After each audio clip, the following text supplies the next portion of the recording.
覚ましに落とされスケジュールをこなし時に笑顔作り残るわだかまり恋も夢も哲学でいつも答えはないけど恋に弾くように歩き出そう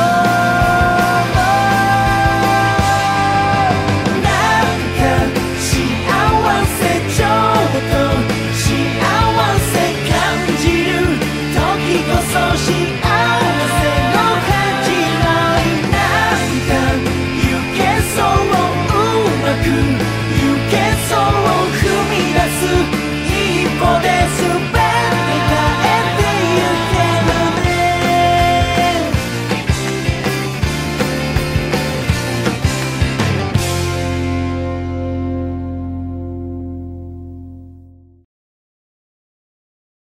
Tinatawagan ng lahat ng mga kalahok na pangkat. Mangyari lamang na magtipon-tipon ngayon sa gitna ng arena. Ilang sandali na lang at magsisimula ng paligsahan.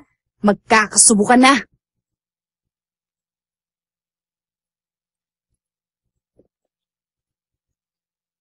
Oras na para lumaban at manalo. Tayo na! Espada ni Shura, ang unang pagsubok ni Dylan.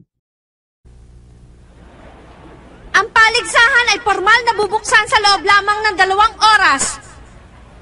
Ang mga kalahok ay inaatasang magtungo na sa kanilang mga takdang lugar. Inuulit ko, ang paligsahan ay formal na bubuksan sa loob lamang ng 2 oras. Ang mga kalahok ay inaatasang magtungo na sa kanilang mga takdang lugar. Master! Eh, paano wala si Reka, oh?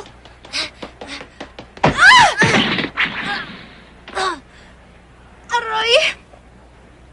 Okay ka lang ba? Pasensya ka na. Nagmamadali kasi ako eh. Baka nasaktan kita ng gusto. Hindi. Huwag kang mag-alala. Okay lang ako. Mabuti naman. Sige, may gagawin pa ako eh. Pasensya na ulit. Sino kaya yun? Masyado naman magalang. Siguro may importanteng bagay lang siya gagawin. Hokage! Ay! Kayo ang Hokage, diba? Oo. Ilang minuto na lang magsisimula ng opening ceremony. Saan ba kayo nagpunta at ang hirap niyong hanapin? Teka, nasaan yung sinong kasama? Ewan! Nandyan lang yung sa tabi-tabi. Baka natutulog. Kasi naman eh, masere-ceremony pa. Inaisip tuloy na mamasyal na lang kaysa naman mapagod sa mga sipits-sipits na yan. Kaya dyan ka muna. Sige, kung gusto nyo ma-disqualify. Ano? Ba't mo lang sinabi? Hanapin nyo na siya. Kailangan kumpleto kayo bago magtalumpati yung tagapangasiwa ng paligsahan. Ano ba yan, mga baguhan? Ha? Akala mo kung sino? Ha? Teka! Saan ka na pa? Bumalik ka na dito! Sabihin mo nga hindi natin kasama mga ito?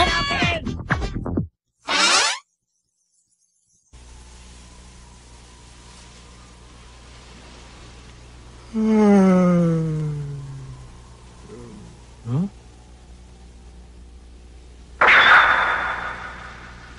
Ano yun?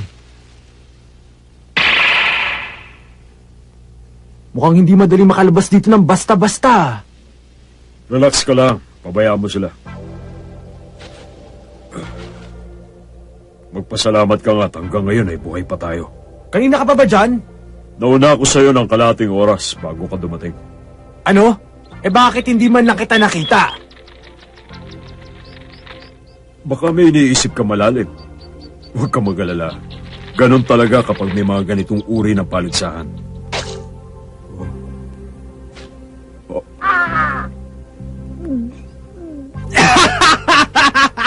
Nakakatawa ka!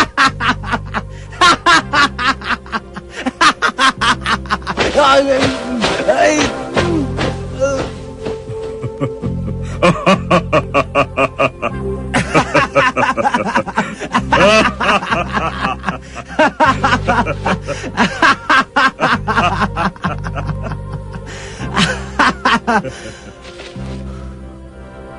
Para tayong mga siraulo, no? Okay lang sa akin yun. Kahit na alam natin magkalaban tayo sa paligsahang ito, pwede pa rin naman tayo magsaya. Hindi ko lang alam kung mabait ka talaga. Oh, isip bata ka pa rin. Rico, hindi ako isip bata, no? Siya nga pala, ako si Kukay. Mula sa pangkat ng Ku sa Tuhuko. Ako si Reka na busy ng Hokage team. Master! Oh, Saicho, ano problema? Kasi, Ganun ba? Reka na busy. Kailangan daw natin dumalo sa pagbubukas ng paligsahan. Ha? Kailangan pa ba yun? Reka! Nandito na mga kaibigan mo para sunduin ka. Ira! Nandito ako sa taas! Malaki ang posibilidad na magiging magkalaban tayo, hindi ba? Sigurado magiging magandang laban yon. Sigurado. Teka, yun yung lalaki kanina. Kuya Reka!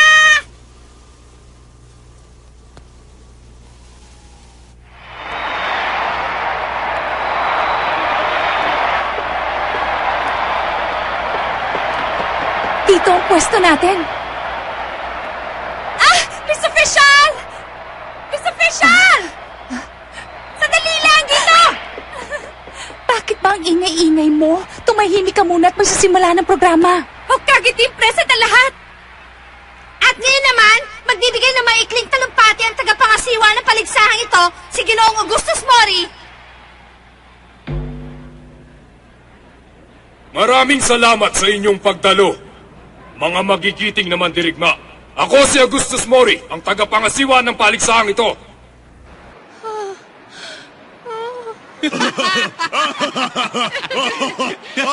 Please, give me a break. My name's Goron. Oh, Goron! You're so cute! Goron! I'm your fan. Can't go anywhere with you guys. Hey, didn't I warn you guys? Just knock it off, I said!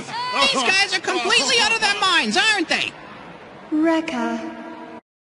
Mapupunta sa magwawagi ang lahat ng gantimpala. Subalit, walang ititira para sa mga talunan. Ano? Nais nyo pa bang lumaban?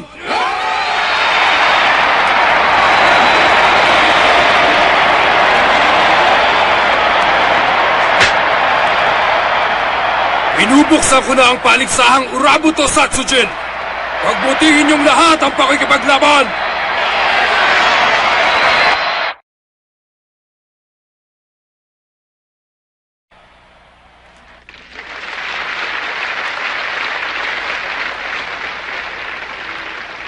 Ginoong Mori, sana naman mas maging maganda ito sa nakaraang paligsahan. Oo nga. Huwag kayong mag-alala. Pero ang paborito pa rin namin ay manalo ang inyong anak. Mula sa pangkat ng Uruho Korinai, di ba? Hindi ako nakinig sa payo mo noon, kaya malaki ang natalo sa akin. Malaki. Ngayon, mananalo ka na.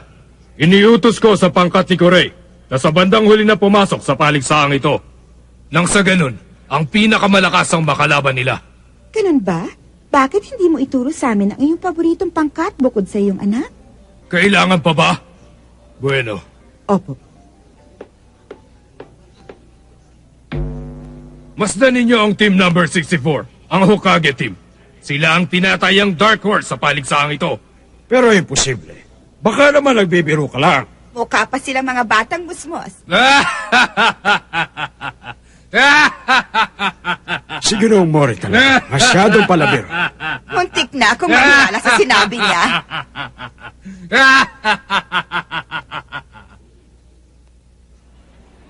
Hahatiin ang 64 na pangkat sa 4 na grupo. Tatawagin natin Group A, B, C at D. Ang mananalo sa bawat grupo ang siya maglalaban-laban. 64? Ibig sabihin, ilang beses tayo dapat manalo? 4 na grupo, 16 bawat isa, 6 na beses. At ngayon naman, sisimulan na natin ang palabunutan. Ang unang laban sa Group A ay pangkat ng Hokage laban sa pangkat ng Ku. Sila yung...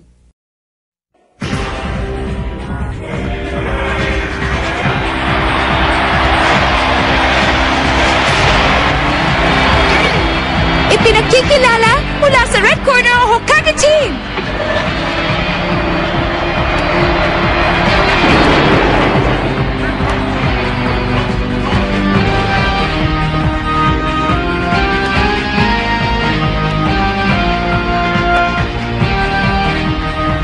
Sige, tapusin na natin to!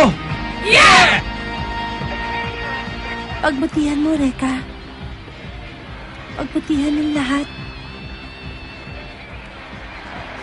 At kayo naman sa Blue Corner, ipinakikilala ang Coup Team!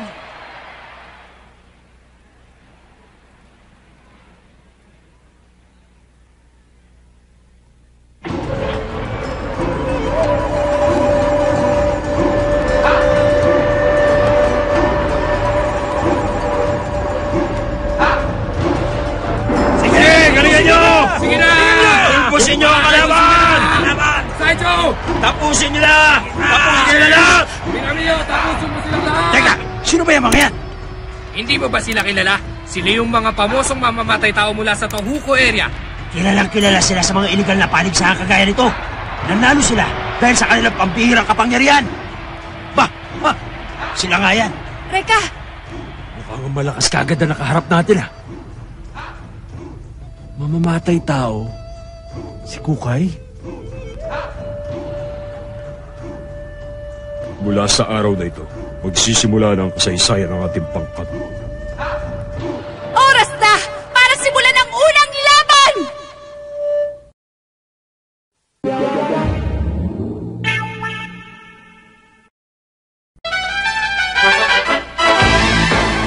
Unang round, Hokage Team! Dylan Mikagami, laban kay Daikoku ng Coup Team! O sige! Ikalawang round, Hokage Team Max Domon! Ako yun! Laban kay Minamio ng Coup Team! Ikatlong round, Hokage Team Aira Kirisawa! Walang panama yung mga yan! Bumaba ka rito at tayong magharap! Coup Team Fujimaru! Kaapat na round, Hokage Team Rega Hanabishi! Laban kay Saicho ng Coup Team! Opo! Ikalimang round, Coup Team Kukai! Sa Hokage Team, pagpipilian pa nila mamaya. Yun lamang po. Ano daw? Bakit ganun? Bakit lang sila? Laban sa pangkat ng buo? Oo nga! Pwede ba tumahimik kayo? Kahit apat lang kami, makikita nyo, mananalo kami! Pakiusapan po. Master Kukay, ikaw pala ang lalaban sa kanilang isasakripisyo. Ako naman ay handang-handa na sa aking laban. Sabik na nga ako makadaupang palad ng babae yun eh. Huwag kayo magsalita ng ganyan. Hindi sila madaling matalo. Alalahanin niyong inimbitahan din sila sa paligsahang ito. Opo! Wala akong pakialam! Kahit na mamamatay tao pa mga yan, malalagot sila sa akin!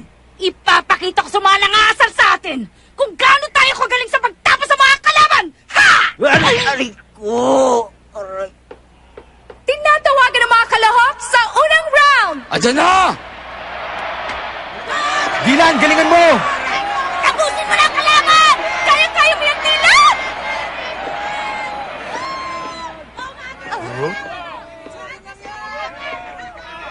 Bakit? Ano ba, Dylan? Hindi pa nag-uumpisa, tumatakbo ka na! Ikaw lang gumagawa nun, Max. Ha? Ano sinabi mo?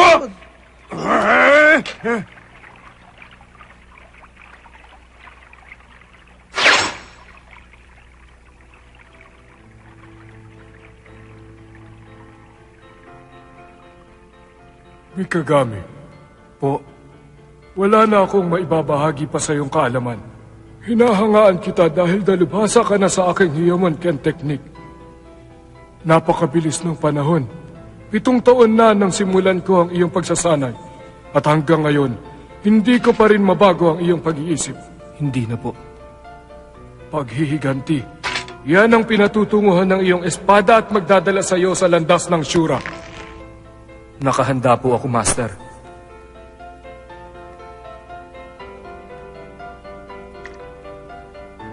Sa paghahangad kong magiganti, dinala ako sa landas na ito. Salamat, Master Kyosa Meguri. Isa ka pala sa gumagamit ng espada, ha? Hop!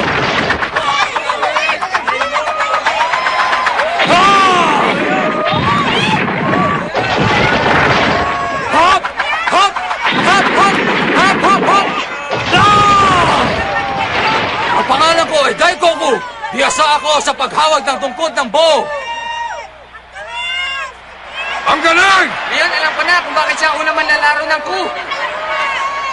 Ang bilis niya. Paano niya nagawang kontrolin ng tungkod na yun ang ganun kadali? Ibang klase talaga. Binasag na niya ang sahig, dinurog pa niya ang mga tumalsik na bahagi nito. Paano kaya niya nagawa yung ganun? Dahil umiikot yon. Inay!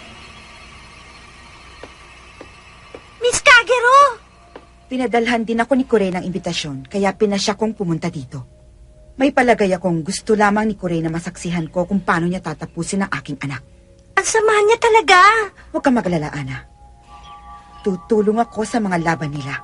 Sa abot ng aking makakaya. Reka! Ang tungkod ni Daikoku ay isang mahiwagang sandata. Ah, ganun ba? Anong ibig sabihin nun? Nakikita niyo lang na ginagalaw niya ang tungkod. Ang hindi niyo nakikita na sa bawat paggalaw, umiikot ito at sa bawat pag-ikot, gumagawa ito ng yanig.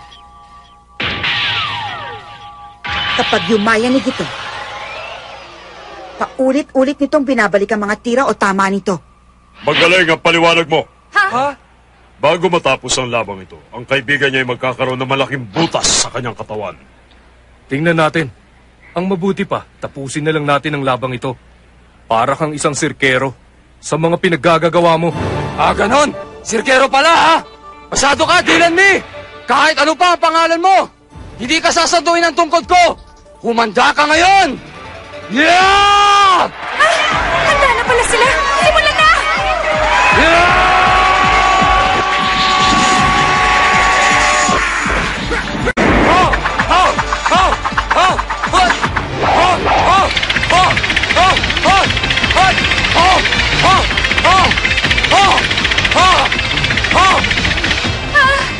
Paano niya nababasa ang galaw ng kalaban? Hindi yata si Dylan yan eh. Tsamba lang yan! Excuse me! Ako nga pala si Kondo! Ano daw ang target ako? Kala mo mabilis ka, ha?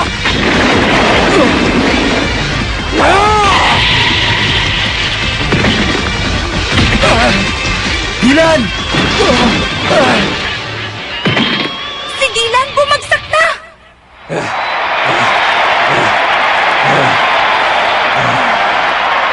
Tapos na ang laban. Hanggang dyan lang naman pala sila eh. Buti nga.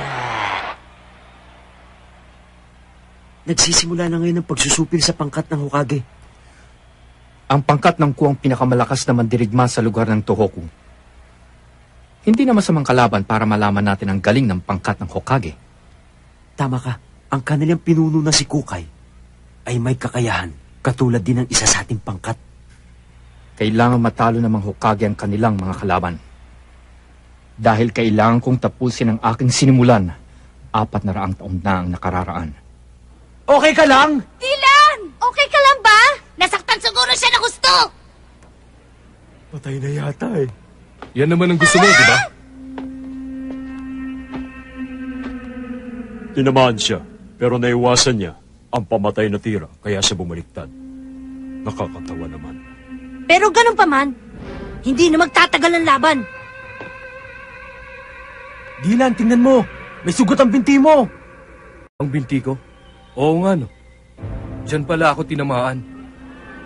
Bakit mukhang kalmado ka pa rin? Huwag mong sabihing lalabang ka pa niyan. Yabang talaga ng isang to. Huwag mo nang ituloy, Dylan. May tama ka na, kaya mahihirapan kang iwasan ng mga tira niya. Kami na lang ang bahala sa ibang mga laban, Dylan! Salamat na lang. Pero sigurado ako, hindi na niya ako tatamaan ngayon. Alam niyo ba kung paano patigilin ng electric fan? Nabaliw na yata. Dylan? May koneksyon ba yan sa labang ito? Para tumigil? Eh di patayin mo. Titigil ang electric fan pag nag-brown out? Ano ba yun? Ipapakita ko sa inyo ang aking sagot. Gamit ang aking Ensui. Goku mananilan! Ay, Goku! Tapusin na yung hambog na yan!